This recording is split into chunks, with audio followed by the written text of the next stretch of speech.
Hey, hey, hey. Happy Wednesday. Come on in, pull up a chair. The Daily Dope is in the air.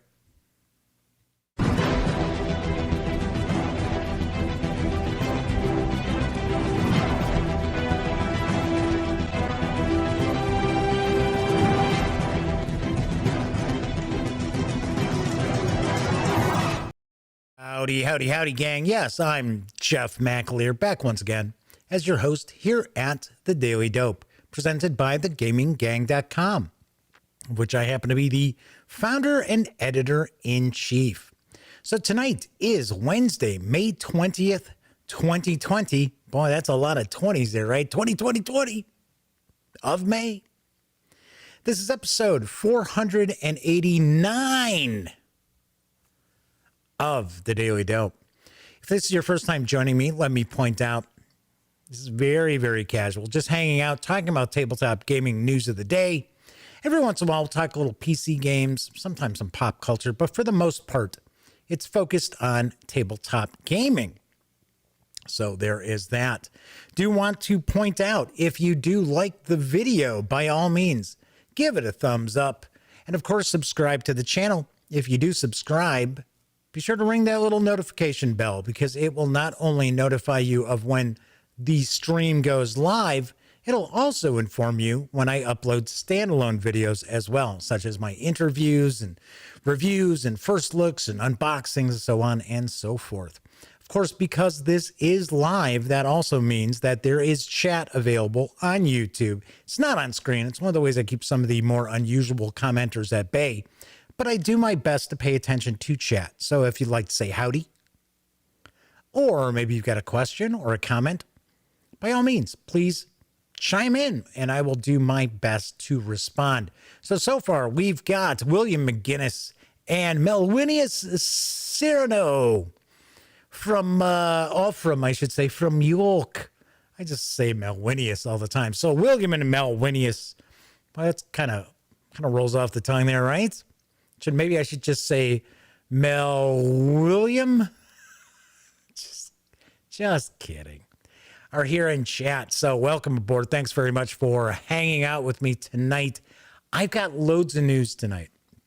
I have a bunch of news tonight because tomorrow really won't have any tabletop gaming news, because tomorrow's show is pretty much going to be filled, I should say, with my interview with Tomas from Free League Publishing. For some strange reason, I was thinking it was supposed to be this morning, and then last night I realized, oh wait, no, it's actually Thursday, not Wednesday. I was like, oh, all righty then. So welcome aboard, everybody. Hopefully the audio sounds good. I got that boom. The boom came in. It wasn't supposed to be here till Saturday, and it showed up. So I am not complaining. And I have been playing around a little bit with the audio as well with the new equipment. Do have to point out, last night, it did seem like when I listened to it after the fact, it did sound like the signal was really hot. It was very hot. So the show kind of had a little too much to it. So hopefully tonight it's a little better. Hopefully it has more of a kind of a radio sound to it tonight. Anyway, do want to also point out, when you're not watching videos on the Gaming Gang channel, be sure to visit thegaminggang.com for all the latest in gaming news, reviews, comics, movies, TV. Get your geek on at thegaminggang.com. All right, let's jump on into the news, because I've got a bit going on. As William points out, yep, audio and picture is good. Cool beans. You know what? Let me grab a quick sip here. I have been down in the duct tape studios most of the day today, working on banging around on stuff. Can't wait. Probably over the weekend, not only am I going to do my best to do some video, I am also hoping to kind of rearrange a lot of the cables and that I now have hanging all over the place. As Viper Dave pops into chat. Good to see you, Viper Dave. Welcome aboard a little earlier than usual in the show. Let's jump on into the news, because there is a new tiny epic game. It is blowing up Kickstarter right now for Gamelyn Games. I've got the dope on Tiny Epic Pirates. Tiny Epic Pirates is a 45-minute, 1-to-4 player game of high seas adventure, utilizing a variable rondel action system and action comboing. In Tiny Epic Pirates, you take control of a pirate ship with the goal of burying vast amounts of wealth on secret island hideaways. Each turn, you move your captain token around your ship's action wheel, the rondel, selecting which action to perform: plunder, trade, crew up, attack, or search. Each player has a randomized and unique arrangement of these actions on their rondel. Sailing your pirate ship is something every player can do every time they take an action.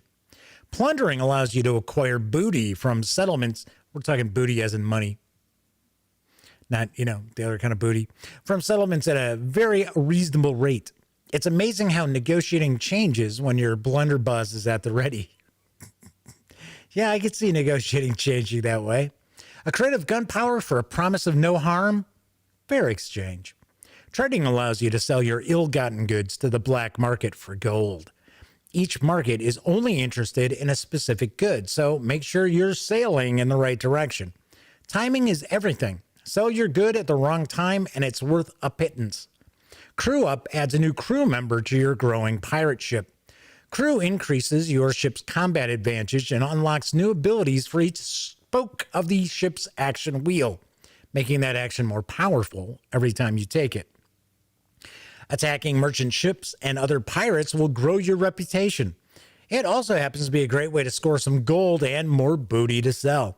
Be enough of a menace, and you may just Be enough of a menace, and you might just become a legend of the sea. Not chicken of the sea, a legend of the sea. Search the high seas for treasures left behind by the unfortunate souls that preceded you. Salvage old ship parts for temporary aid, or get lucky and find something worth selling. Get lucky with all that booty. The end of the game is triggered once a player has buried 3 treasures. To do this, a player must first acquire the amount of gold required to build or bury at the various bury spots on the map. After all players have had an equal number of turns, the player who has buried 3 treasures wins the game. Ties are decided by the player who has the highest legendary status, followed by which player has the most gold. There is a Kickstarter video. It's about 2.5 minutes long. So let's take a peek at Tiny Epic Pirates.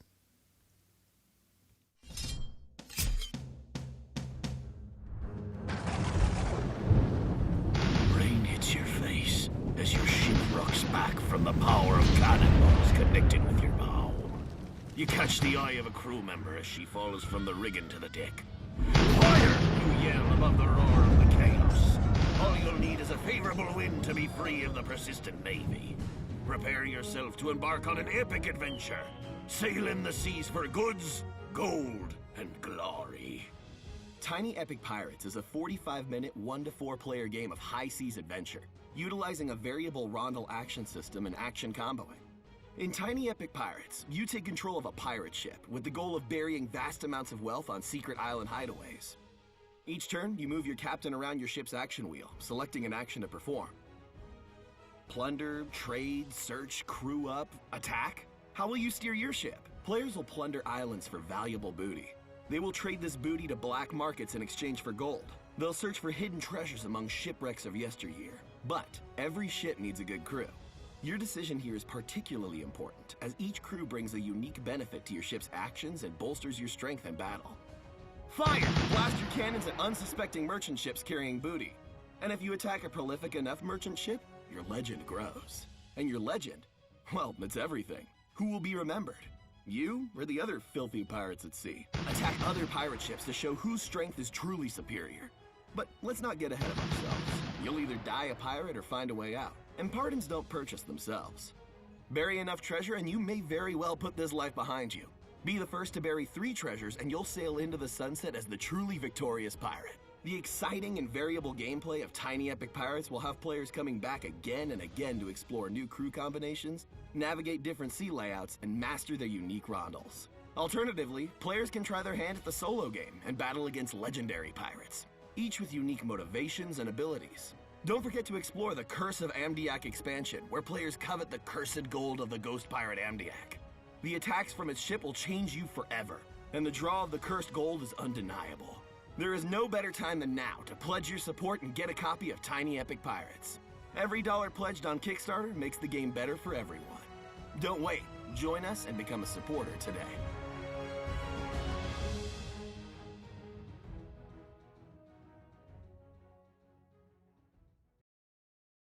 Tiny Epic Pirates is for 1 to 4 players, ages 14 and up, and does play in around 45 minutes. This project has racked out to over $400,000 in funding in its first day. I haven't seen the funding level at right now.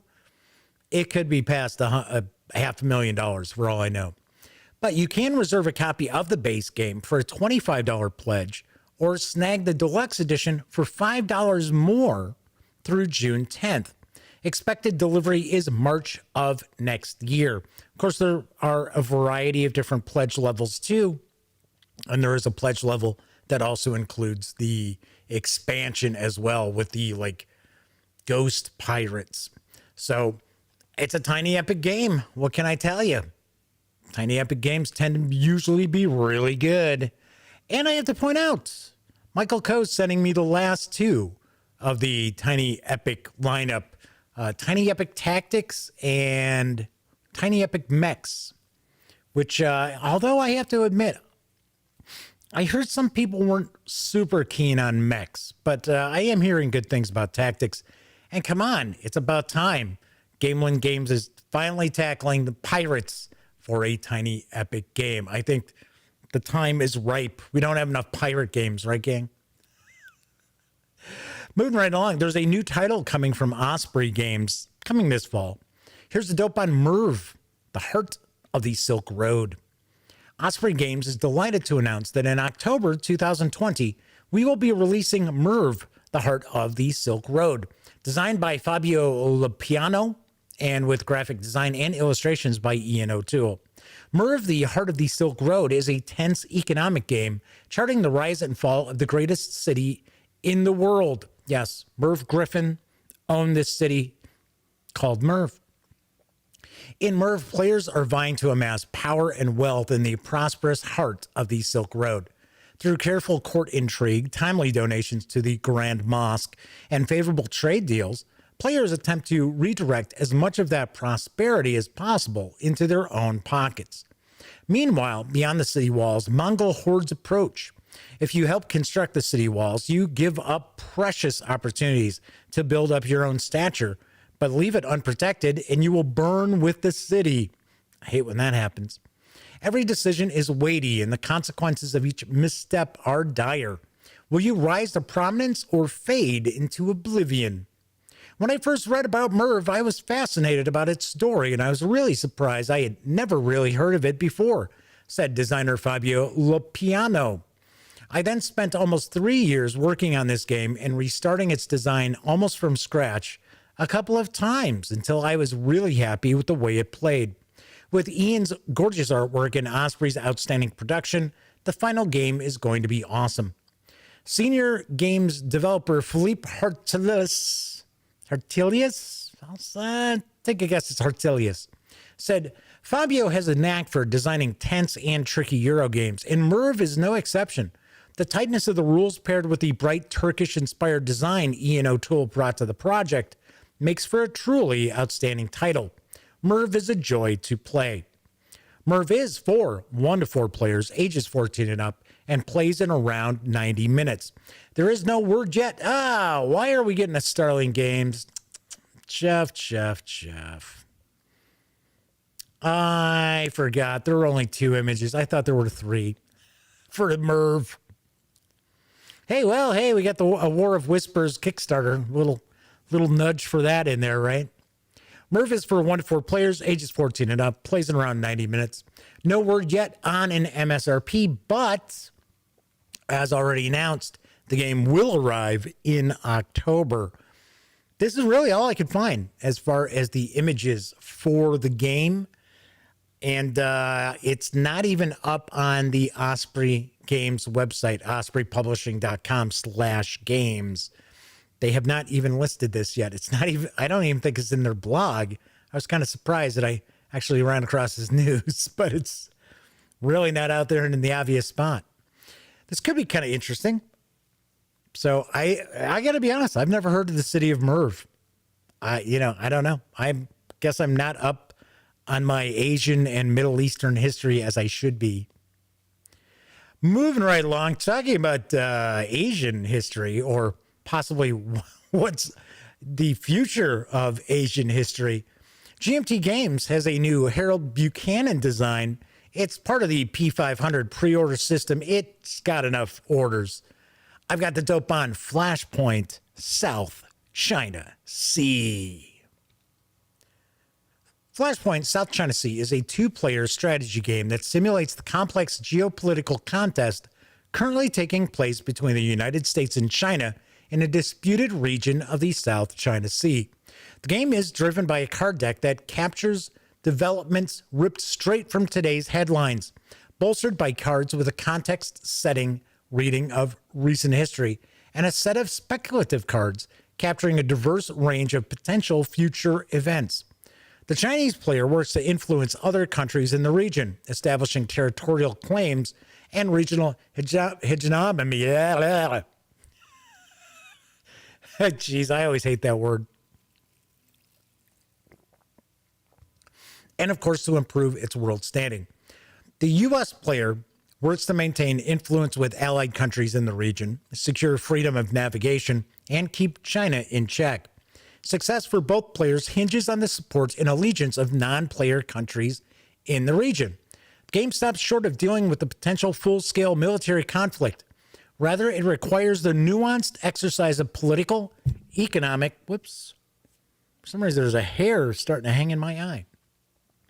It requires the nuanced exercise of political, economic, and military responses in a form of prima facie diplomacy on the waters, in the air, and ultimately in the minds of the people to achieve victory. As a United States player, can you defend the claims of your allies, stare down the Chinese player in a high-stakes game of chicken, and use your economic and military influence in the region to thwart China's expansion? Can you erode or limit Chinese world standing while frustrating their ambitions without allowing tension to get out of control? As a Chinese player, can you use your developing economic and military power in the region to solidify your claims and develop strategic dominance of the region? Flashpoint, South China Sea lets you determine how this conflict will play out in a fast-to-play, easy-to-learn game. The game is for two players, ages 13 and up, plays in about 30 to 60 minutes. Flashpoint, South China Sea, as I mentioned, has made the cut for production. You can currently score the game as a pre-order for the special P500 pricing of $32. It'll carry an expected MSRP of $45. So it is a Harold Buchanan design, so that's a bonus right there. Two-player game. Looks like it's got a bit of a Twilight Struggle sort of feel to it, but in a much smaller arena. Looks pretty interesting. Do want to point out everything I'm showing you here is all prototype. It is not finished. In fact, there's basically an image that is showing just like some Vassal module stuff. But this could be pretty cool. And come on, $32. How can you go wrong? Good two-player game. Of course, with my luck, I'd get stuck always playing China. That's how it works when I'm playing Twilight Struggle. I'm always playing Russia. I think I've gotten to play the U.S. once, maybe twice in all these years. Yes, I know. Let's move on to some role-playing game news, because the latest free Dungeons & Dragons download is available right now from Wizards of the Coast. I've got the dope on Riddle of the Raven Queen. Embark on a rescue mission into the heart of the Shadowfell in this adventure for the world's greatest role-playing game. This 8 to 12 hour adventure for 5th to 10th level characters takes heroes from the elf village. What is going on with these news pieces tonight? This is bizarre. What the heck? I went through all of this stuff earlier. I have been having some serious issues with this. I'm going to go through, make sure that, yeah, this is nuts. Nothing's cleared out from what I had. No, you're going to sneak peek at what I've got here in the news, huh?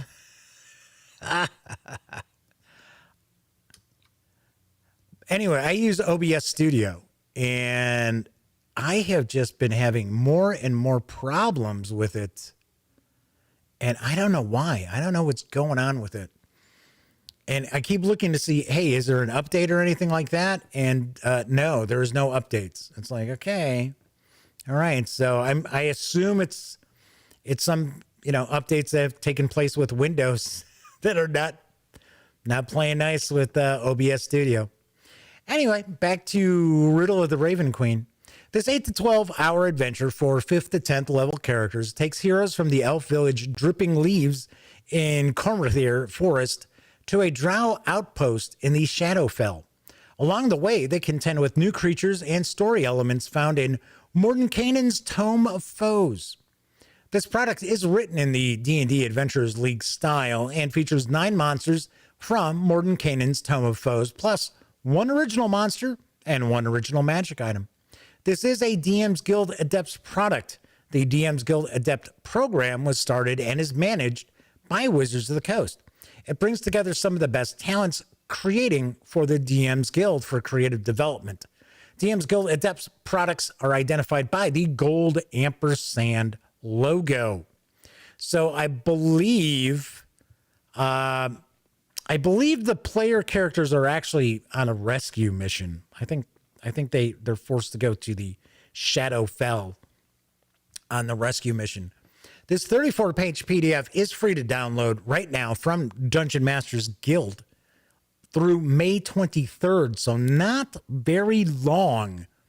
But I do want to point out that unlike many of the D&D Adventurers League releases that we've seen as part of the stay-at-home, play-at-home initiative from Wizards of the Coast, this has like artwork and things like this. This is not just kind of I don't want to say bare bones, because the Adventurers League stuff has some pretty cool adventures in it, but there's not a lot of artwork. There's usually no artwork in those. So this is kind of a product that you would normally purchase at Drive-Thru RPG, or I should say Dungeon Masters Guild.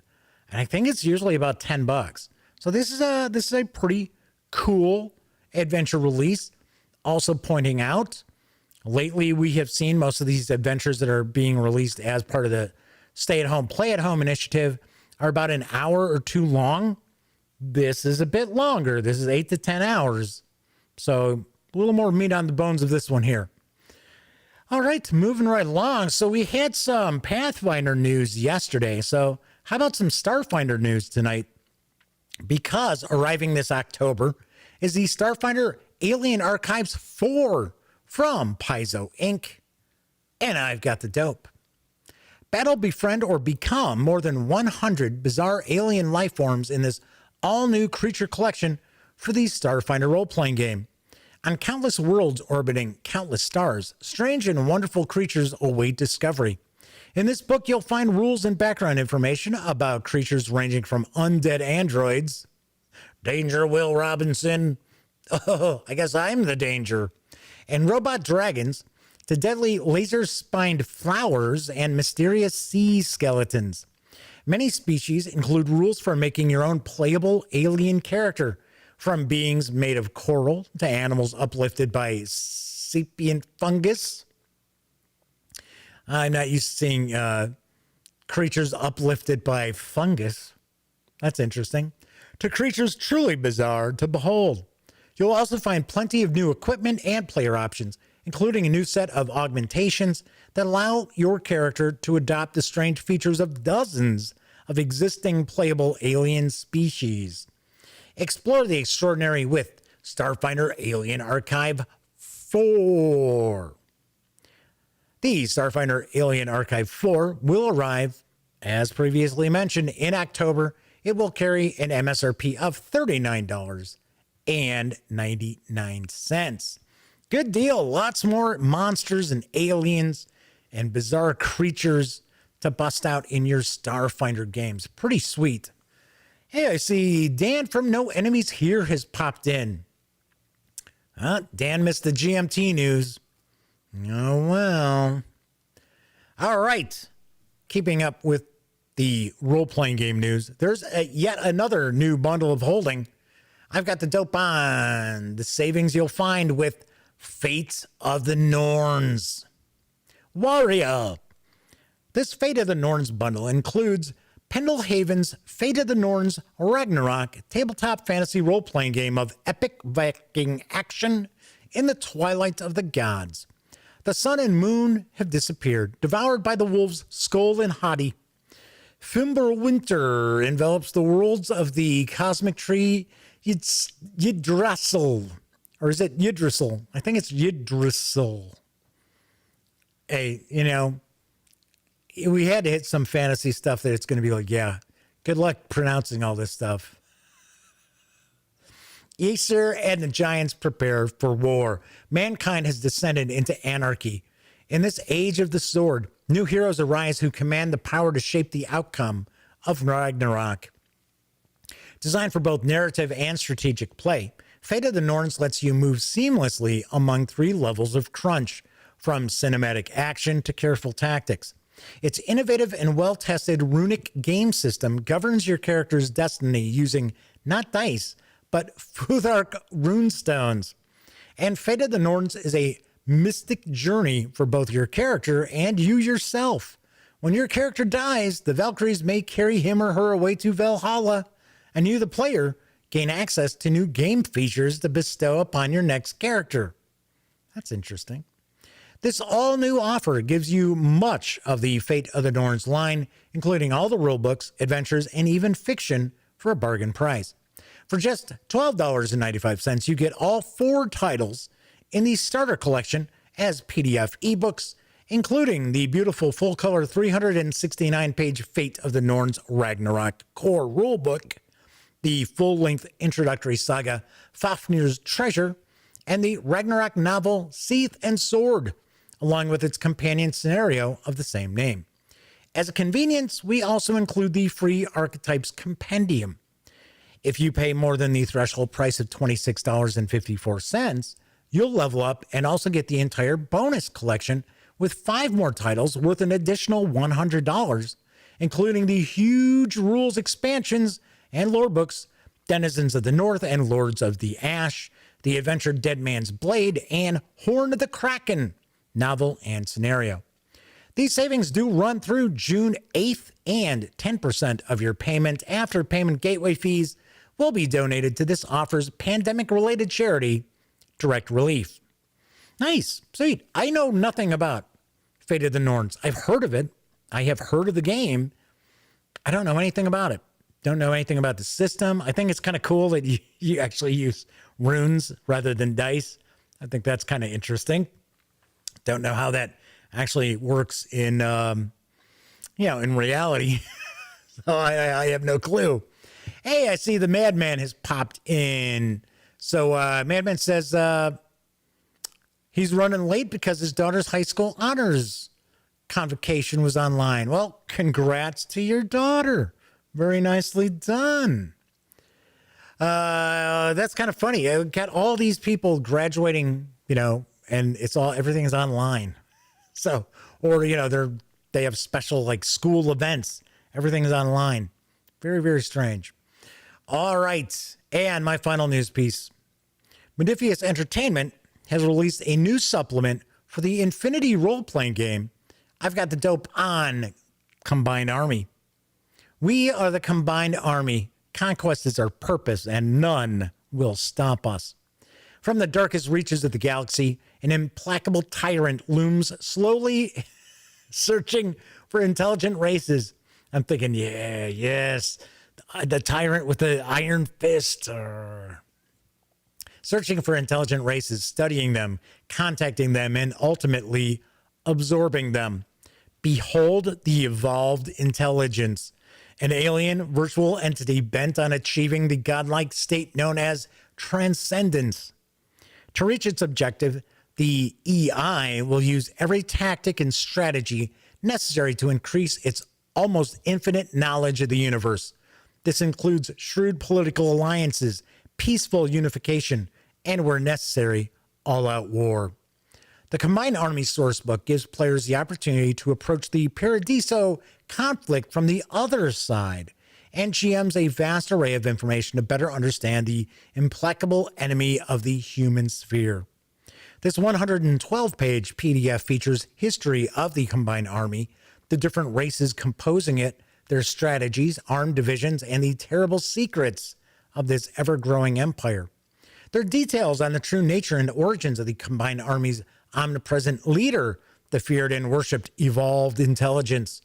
Learn about its drives, ambitions, and trepidations. Rules and guidelines to play several of the Combined Army's warrior races, from the violent Morat to the cruel Shazvasti, vengeful Sigma, and traitorous humans. Damn you, traitorous humans. There's weapons, equipment, voodoo tech, and more. Enough gear to wage war on those who would dare turn their backs to the EI and the Transcendence Project. The 112-page PDF is available right now at DriveThruRPG for $9.99. Ka-ching. Sweet.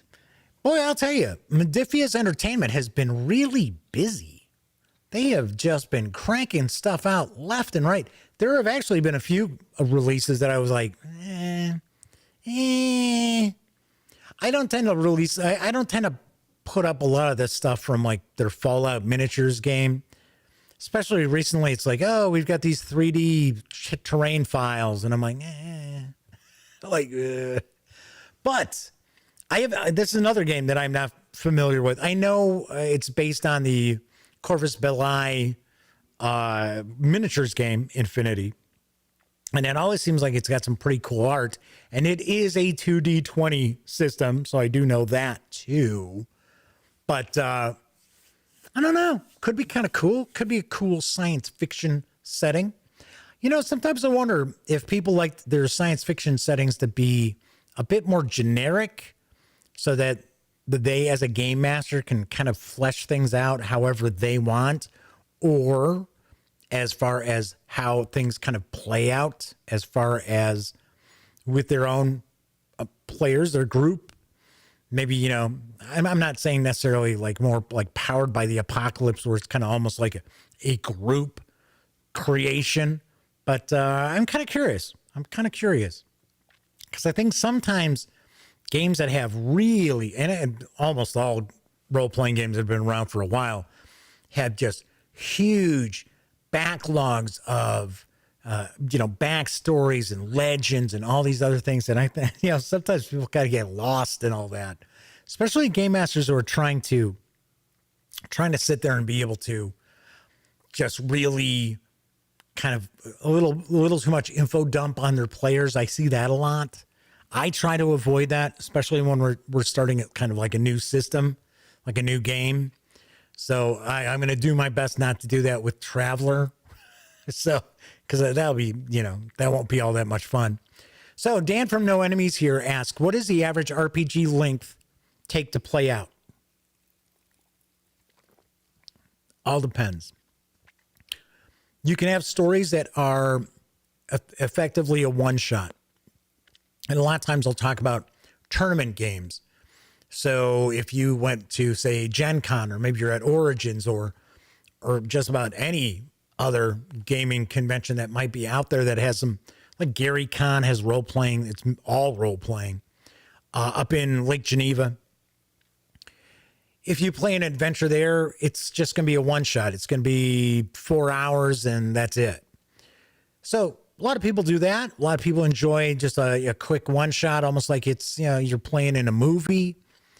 Other times you'll have a shorter campaign where it might be, 4 or 5 game sessions, depending on the length of time you play. And it could go all the way to you play for years. I know when I was running Call of Cthulhu multiple times a week. Yeah. Well, yeah, that was like it was like late high school, early college. So it was sort of like, didn't have that many responsibilities at the time. But yeah, we went on for years. So the player characters, there were a few deaths along the way, but the core group, the core players, we continued on for quite a few years. So anything's possible. It's really what the group decides on, Dan. I mean, sometimes it's like, yeah, that sounds cool. Let's play a one shot. I remember I played a one shot Star Trek role playing game, and it was like John Carpenter's Thing wrapped up with Star Trek. So it was pretty wild, and it was a very cool one shot that we played for about 6 hours. So Dan says the short ones sound more manageable at my stage of life. Yeah, basically what you kind of look at is if you were interested by any stretch of the imagination into getting into role-playing games, Dan, I would definitely recommend you go with something that's got like a lot of adventures out there for it already, depending on what genre you're looking for.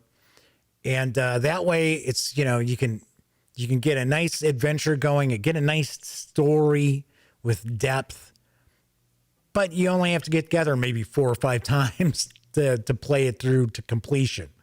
So that's what I see a lot of people like to do. So, but then again, you might find out you really do dig it, and who knows? You're like, come on, guys, we've been getting together for 5 years now. It's Saturday night. Time to drink a few cocktails and roll some dice. Any solo suggestions? Well, if you want, you could. Well, solitaire games they're really not role playing in my opinion, because they tend to be more along the lines of choose your own adventures or just something very, very random. But one game you could check out is 4 Against Darkness. I have personally not played it, but I know Sammy reviewed it and she really liked it. So, and they've got tons and tons of stuff out for 4 Against Darkness. And I believe what you do is you basically create 4 characters and you kind of go on a dungeon crawl with them. But all these different releases are all different things, different monsters, different things that aren't just a dungeon crawl anymore. So I would maybe take a peek at that.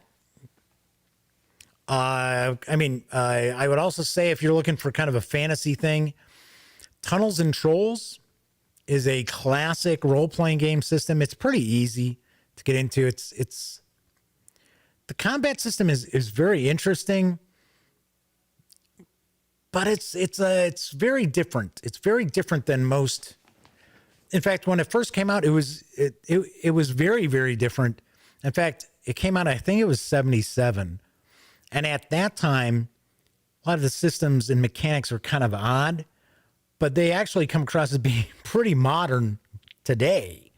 So that's something to check out. That game tends to be much easier to get into for like low-level characters. It's when you start getting more powerful and things like that, and you're facing off against more powerful monsters, that the combat system kind of starts to fall apart. So there you go, Dan. There's a few ideas for you. Always go look at thegaminggang.com. There is tons and tons of info if you're looking for, RPG information whatsoever. Speaking of RPGs, and of course, I was talking about that Modifius Entertainment release for Infinity. Want to point out, if you are going to visit any of the One Bookshelf sites, please stop by thegaminggang.com first. Click on one of our banners, and that way, if you do make a purchase at, say, Drive-Thru RPG or Wargame Vault or Dungeon Masters Guild, hey, a little portion of that sale. Very little portion, but I do get a little portion of that sale. And it helps keep me around. So, very cool. Yay, Flaming Heron's popping in just as I'm getting ready to wrap up. So that was it for tonight's news. As I mentioned, I am going to have my interview with Tomas from Free League Publishing tomorrow. That will probably take up the vast majority of the show. So that's why I went a little heavier with tabletop gaming news tonight, knowing that probably won't have any on tomorrow's show. And then, of course, it'll be Friday, Saturday, Sunday. And I won't be streaming. I won't be back till Monday. So anyway, of course, as I like to point out, if you like the video, please give it a thumbs up. Subscribe to the channel. And of course, if you do subscribe, ring that little notification bell. It will not only tell you when the Daily Dope streams live Monday through Thursdays right here at YouTube, it'll also tell you when I upload my standalone videos. And of course, when you're not watching videos on the Gaming Gang channel, be sure to visit thegaminggang.com for all the latest in gaming news, reviews, and a whole lot more. Those of you who hung out in chat, thank you very much for keeping me company tonight. Hopefully the audio is pretty good. I've been playing around with it. Fingers crossed. Hopefully I'm going to get to the bottom of why OBS Studio is screwing up a lot lately. Thankfully, it hasn't like messed up the streams, but it's strange. Things don't save correctly. I don't know. We'll find out. But anyway, if you watched live, thank you very much. And of course, if you watch after the fact, even maybe on Memorex, I certainly appreciate that as well. Tip my cap to you for that. Of course, I will be back tomorrow night, as I mentioned, with my interview with Free League Publishing. We're going to talk about all the cool stuff that's on the horizon from them. And of course, everybody enjoy the rest of your Wednesday night / Thursday morning. And as I like to point out, during this time of pandemic, be smart, stay safe.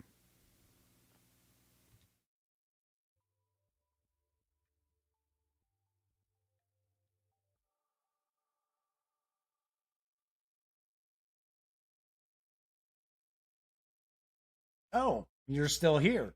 Well, if that's the case, by all means, subscribe to the Gaming Gang channel by clicking right here.